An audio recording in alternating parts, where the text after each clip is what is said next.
తెలియజేస్తున్నాను. ఎందువల్లంటే అనేక సందర్భాల్లో అది రాజకీయ మీటింగ్ కానివ్వండి, ఆధ్యాత్మిక మీటింగ్ కానివ్వండి, ఏదైనప్పటికీ కూడా ప్రతి ఒక్కరికి జ్ఞాపకం వచ్చేది రాజమండ్రి ఆర్ట్స్ కళాశాల మైదానం మాత్రమే. ఇక్కడే మీటింగులు పెట్టుకుంటూ ఉంటారు. మీటింగులు పెట్టుకుని ప్రతి ఒక్కరికి ఏమనిపిస్తుందంటే ఏదో రకంగా ఈ ప్రాంగణాన్ని మనం సొంతం చేసుకుంటే బాగుంటుందేమో అనేటువంటి ఆలోచన ఉంటుంది. అటువంటి నేపథ్యంలో దీన్ని కాపాడుకోవాల్సిన బాధ్యత ఒక పక్కన ఉంది.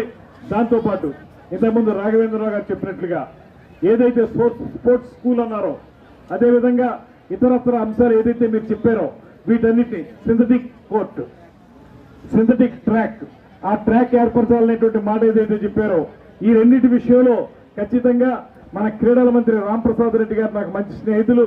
ఆయనతోనూ అదేవిధంగా ఉప ముఖ్యమంత్రి పవన్ కళ్యాణ్ గారితోనూ ముఖ్యమంత్రి చంద్రబాబు నాయుడు గారితోనూ మాట్లాడి తప్పనిసరిగా ఆ కార్యక్రమాన్ని సానుకూలపరచడానికి కృషి చేస్తాననేటువంటి మాటను కూడా ఈ సందర్భంగా తెలియజేస్తాను.